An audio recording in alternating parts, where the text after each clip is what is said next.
สวัสดีค่ะ Hello everyone.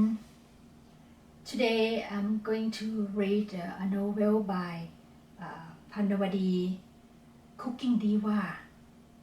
A novel about a Thai girl with a passion for Thai cooking by Panwadee, Ponglada Ittimakin.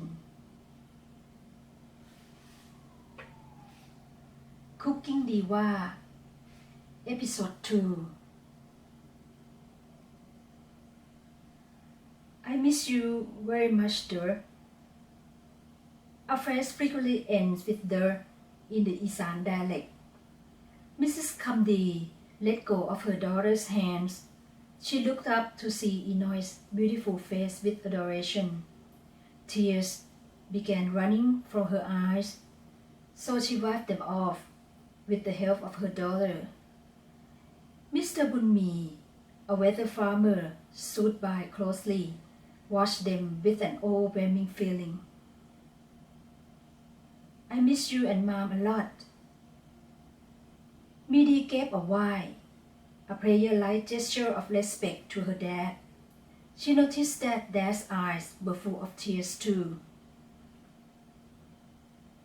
Why have you come home looking so beautiful, Inoy?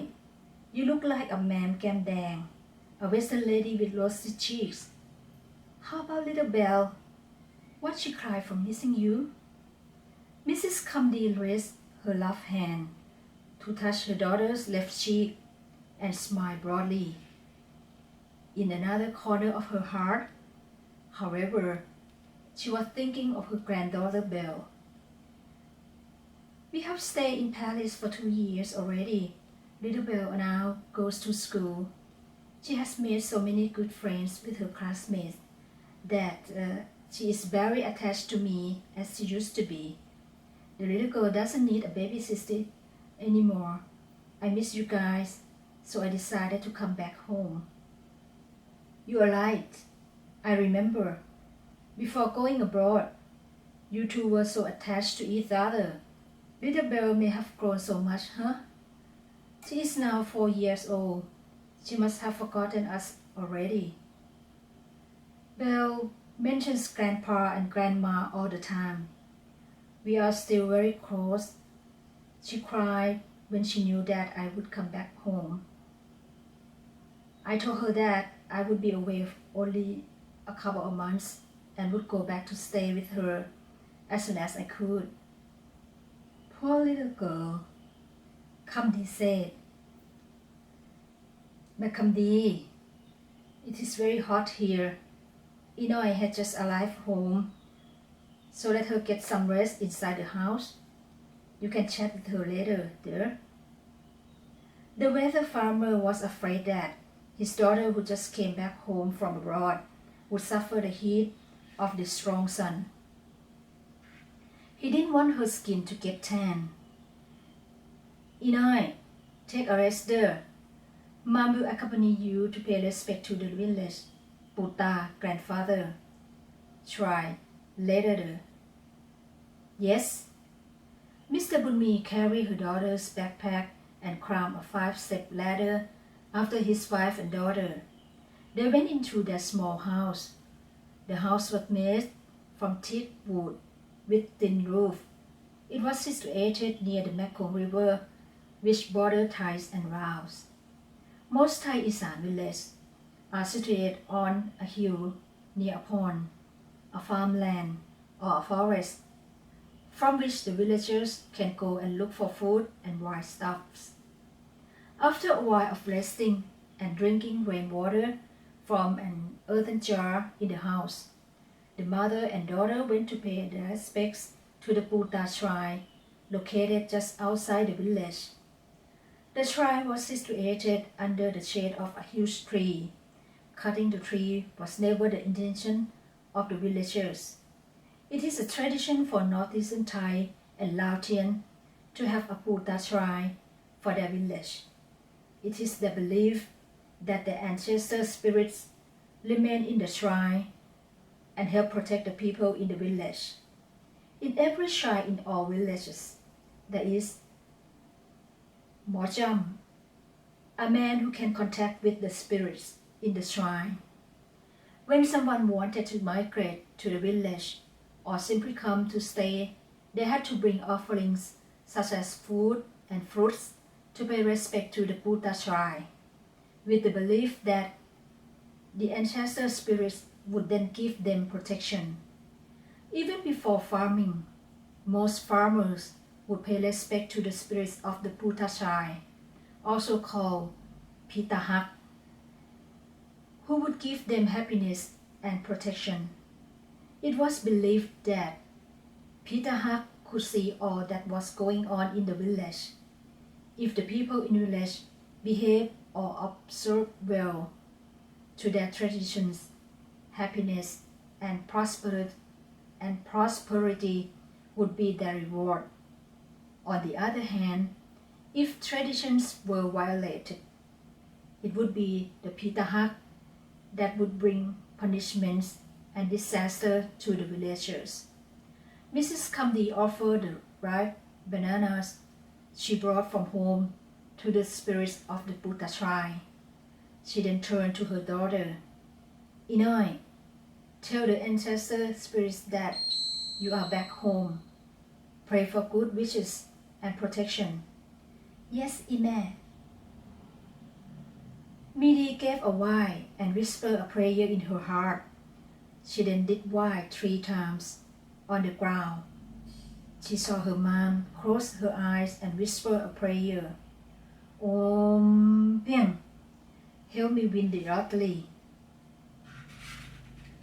This time, I promise that with the money I will buy good foods for you, my lord. Meedee raised her eyebrows with astonishment. Her mom had never been like this before. Mom and dad were in trouble, weren't they? Then she realized that her house was very old. There was nothing valuable in the house, not even a fridge or a television. Dad had a small old radio receiver.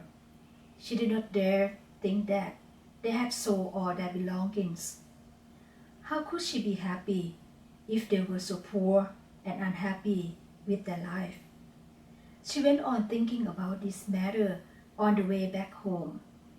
They had leased one big house in the neighborhood.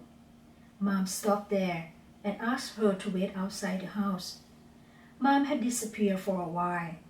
She came back with a big shopping woman, Auntie Sichan, who dressed in an expensive broidery blouse with local Thai cloth called pasin, a Thai-style tube skirt. Come to me. If you are in trouble again, we are neighbors. I won't charge you high interest rate. Oh, that's your daughter? She is so beautiful, like a man. Did she bring her hubby along? Oh no, one is enough. No more Farang as an in-law. Kamdi exclaimed. I will help her find a good husband, okay? My nephew, Amnoi, is still available. He is a teacher now. Girls like him very much. He is now teaching at school in Dansai district. Sijan was being talkative, but both the mom and the daughter only quietly listened to her. I went to school with Amnoi. We were very close friends. Since I left home, I have never seen him again. If he comes home, please tell him I came back. Sure. Meedee smiled broadly. Shall we go now? I have to do some grocery shopping. See you. Kamdi said, wanting to leave. Hurry then. The sunbeam is so strong. It's very hot out there. Sijan urged. Let's go. Kamdi took her daughter's arm and walked away. Your face looks pale. Are you okay, Mom? I'm fine. Let's go to the market. I want to buy some food. We want to welcome you back to our home. The market was a short strip of a narrow road with 2-floor wooden shop houses. Each shop sold different items and merchandise. They stopped by a grocery store. I want to make lap mu, ground pork salad, and Thai spice for you. Meedee nodded.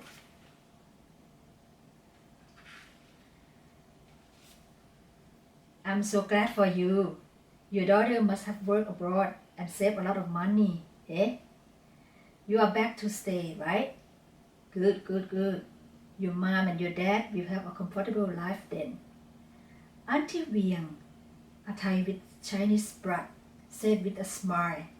She picked up some coins, a change from a pink plastic basket and handed them to Mrs. Kamdi. Yes. Mrs. Kamdi quietly received the ground pork from Auntie Viang.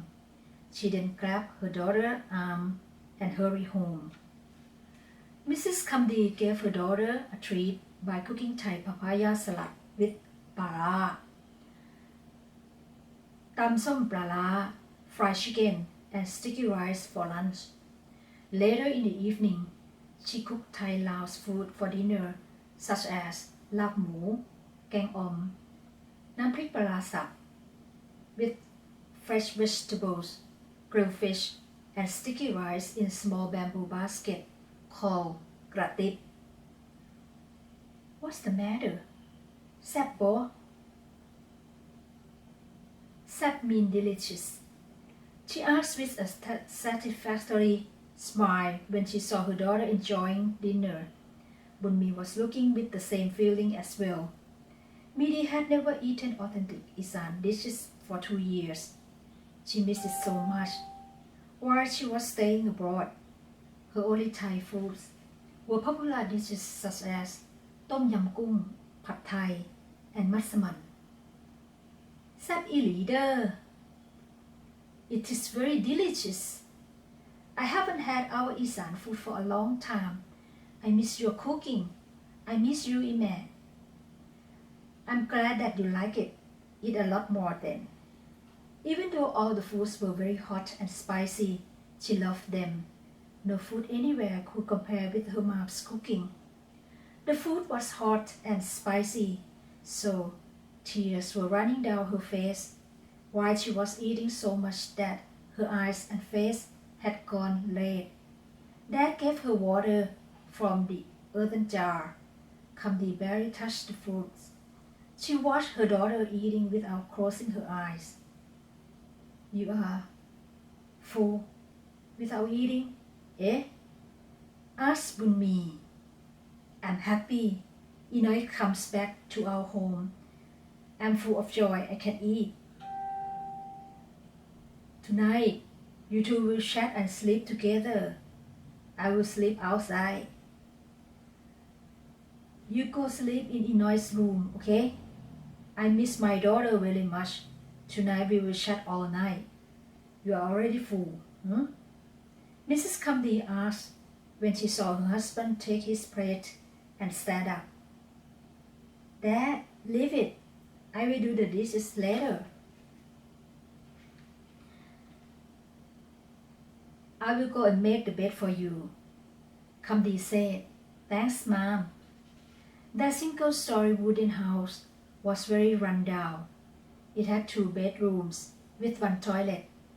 The big bedroom, or Ho Peung, was for the head of the house, and the other room, the daughter's room, was strangely called Ho Suam, means the bathroom, which would eventually be made into a bedroom when the daughter got married.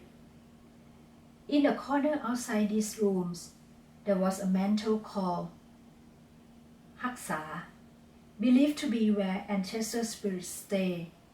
The ground floor was a weaving press and served as storage for farming tools, as well as a cattle pen for barn buffaloes and cows.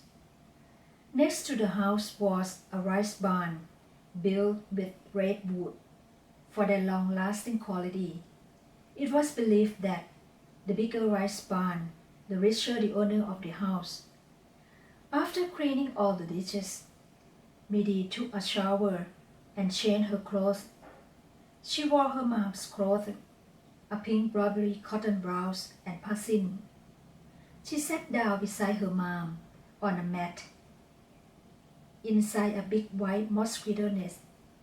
The moon shone through the open window. The wind made the white net waver. Meedee gave her mom a massage. It was like what she did when she was a very young girl. The mother and the daughter start chatting about lumbering topics until Meedee came to a more serious matter. You must be straight with me, Mom. You both are short of money, right? Kamdi turned away from Meedee and paused for a while before voicing out softly, feeling ashamed. Mom and Dad have been working like mad, but we have spent more than we have earned.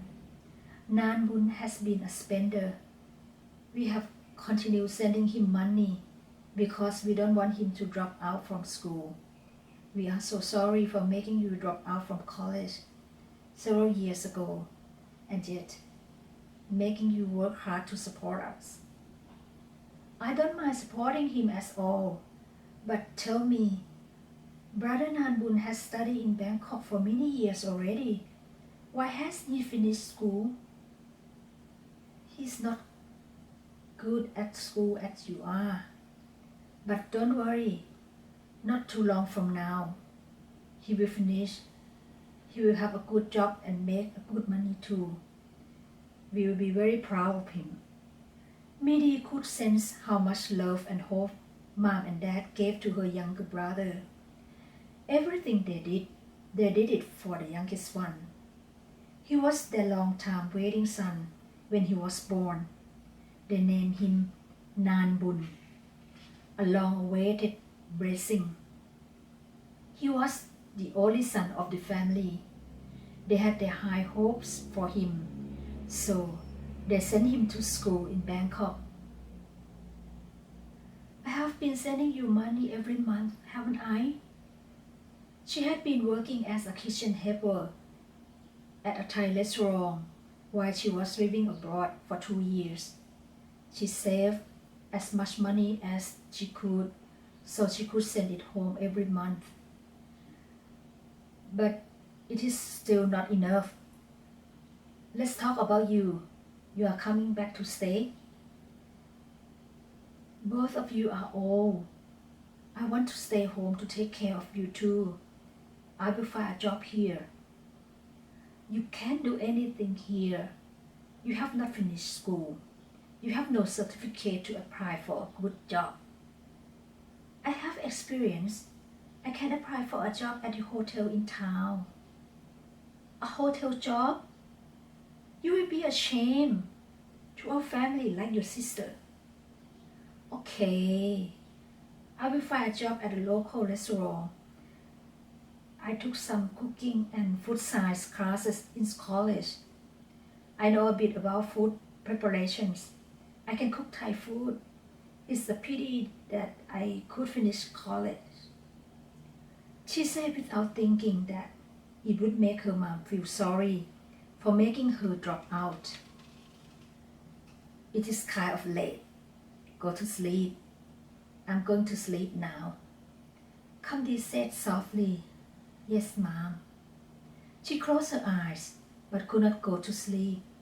She was jet-lagged and felt too tired to go to sleep. Her mom could not go to sleep either, but she kept her both eyes closed, pretending she was sleeping. The end of episode 2. Thank you for listening to the novel that I read it for you guys. Okay, and if you like to listen the novel more, please subscribe to my channel, MamLada Channel, and I will read the novel of Panwadee for you guys again very soon. Thank you so much. Have a good day. Good luck, everyone. Bye bye.